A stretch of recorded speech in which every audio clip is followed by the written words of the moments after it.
Hi, everyone. This is Miranda Ward with the Valuable Voices podcast. I'm really excited for you guys to meet Michelle Dewitt today from Unbreakable Faith. Thank you for being on. Thank you for having me. Yeah, I was checking out your website. I'm really intrigued and really want to hear your story. So let's dive right in. Yeah, just give us a little background and kind of, what got you to what you're doing today.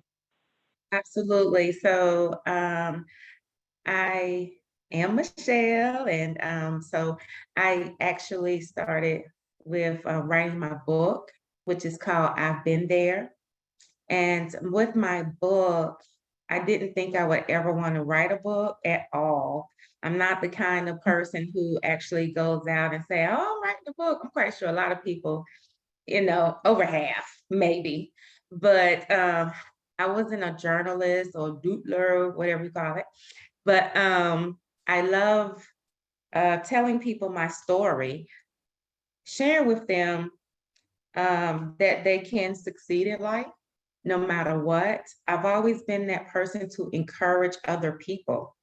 And so one of my friends, she is a publisher of books, and she said, "Michelle, you're always telling your story. Why don't you write it down?" And I just went out, "No, I can't do it." And part of the fear was exposing people. In my book, I had to expose some family members for the trauma and the perversion that they call in my life.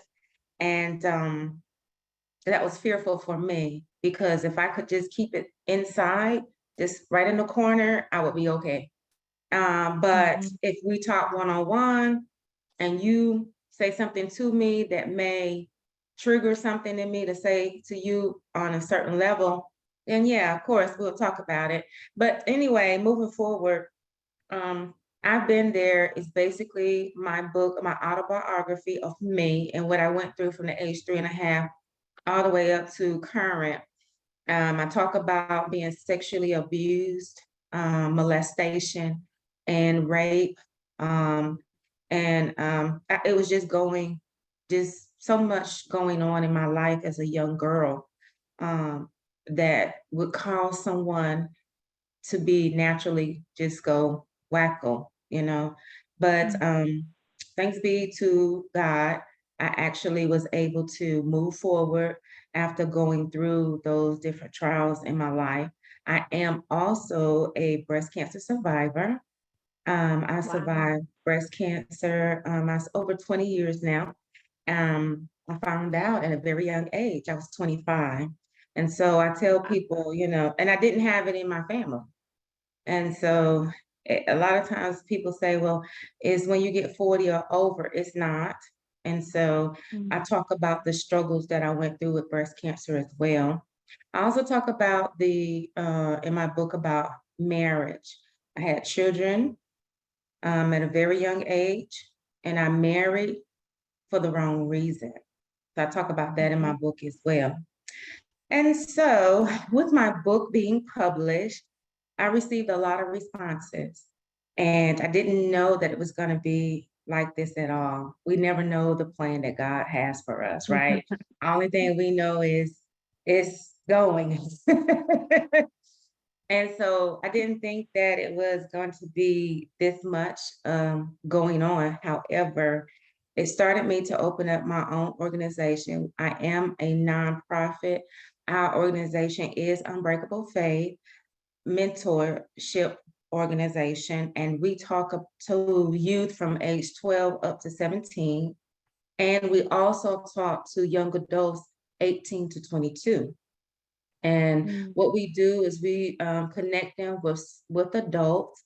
I do background checks on anyone that wants to volunteer and make sure they go through the proper training. We also have counselors available, and I'm connected with some people in the CMPD here.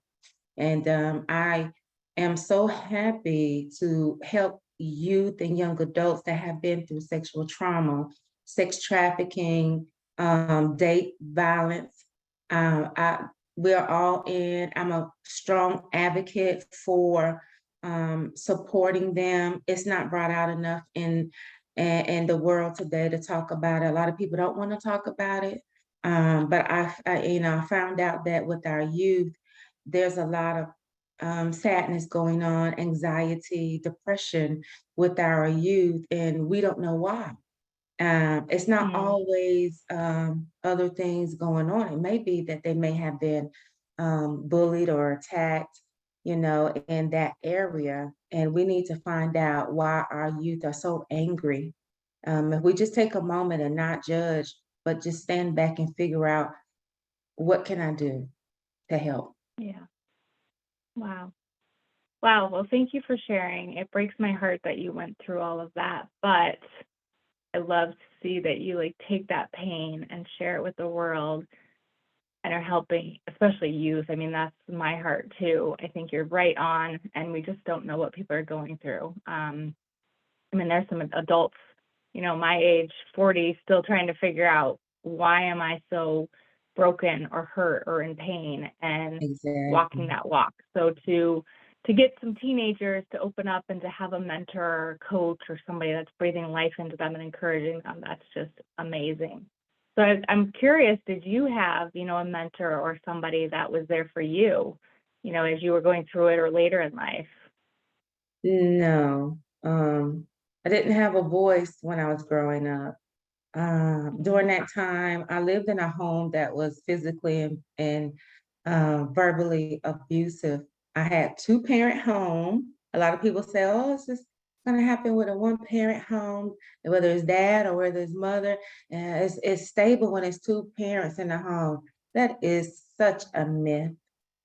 Yeah. My dad was a strong man, and I love my dad to this day. I don't hate him at all, but he was abusive to my mother and verbally abusive to us as children. So I did not have anyone to counsel me or talk me through the steps. As a matter of fact, when I was raped, I waited until 6 months later to tell anyone, and it wasn't even my Mhm. mother. And Mhm. I didn't have that. So I'm a strong advocate of our youth having a voice, going to counseling. Counseling is wonderful. Um, I just didn't get that counseling growing up, which caused me to spiral out of control. It's all in my book, and I talk about how I just went out of control trying to find love because Sure. I was thrust into adulthood. So, you know, not knowing what Yeah. adulthood was. Right.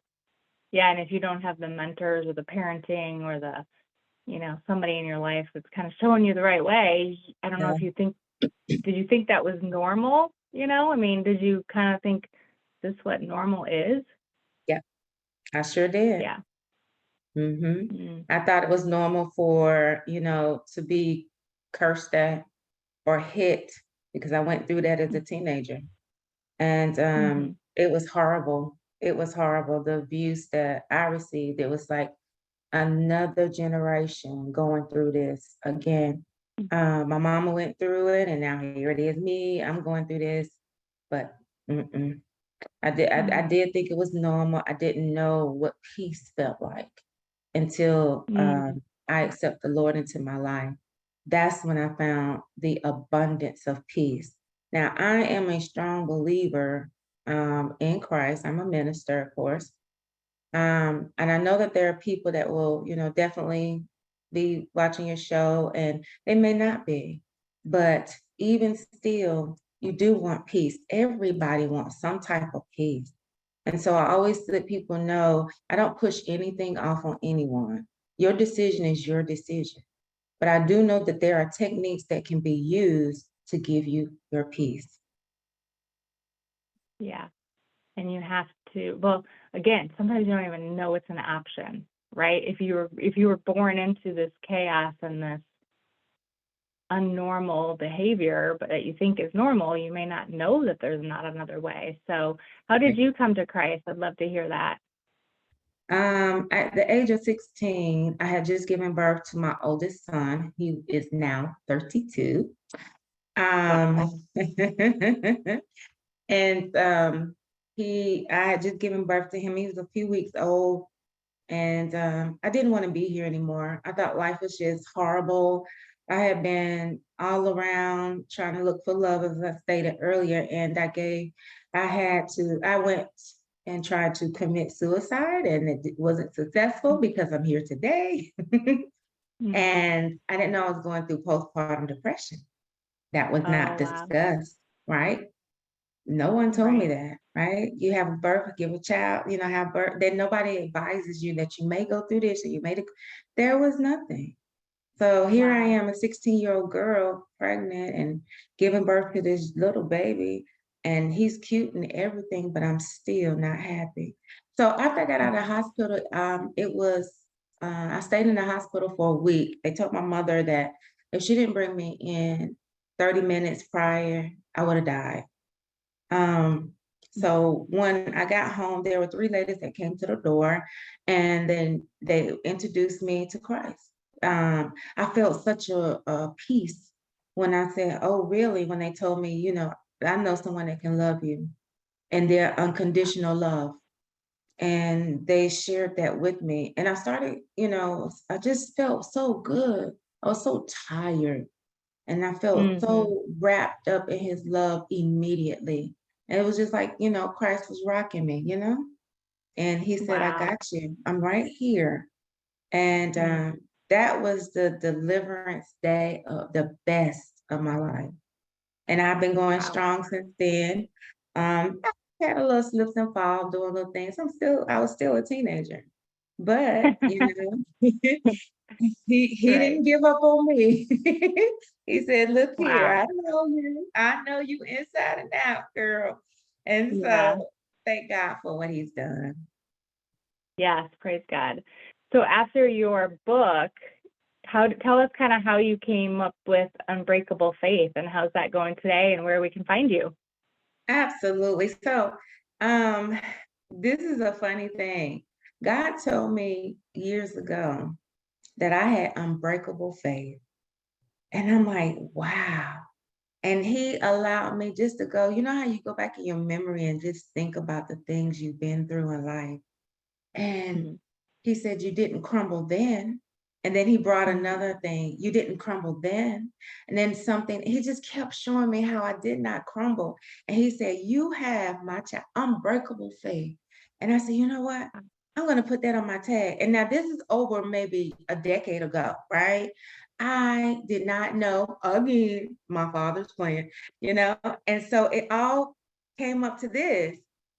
I put that on Mhm. my tag, and then I said, they asked me after my book, they said, Michelle, what do you want to call the name of your book? I said, I've been there. And then they said, well, okay. Then after the book, then God put it back in my spirit when I had my coach to help me with putting together my organization. And she was like, what you gonna title it? I said, Unbreakable Faith. She said, Mhm. oh, okay. So that's how that happened. Now, like I said, this was over a decade ago. God gave this to me. And then it comes circle back around. Yeah. He's so Yeah. amazing. But Uh, anyway, so I have so much I can share with everyone.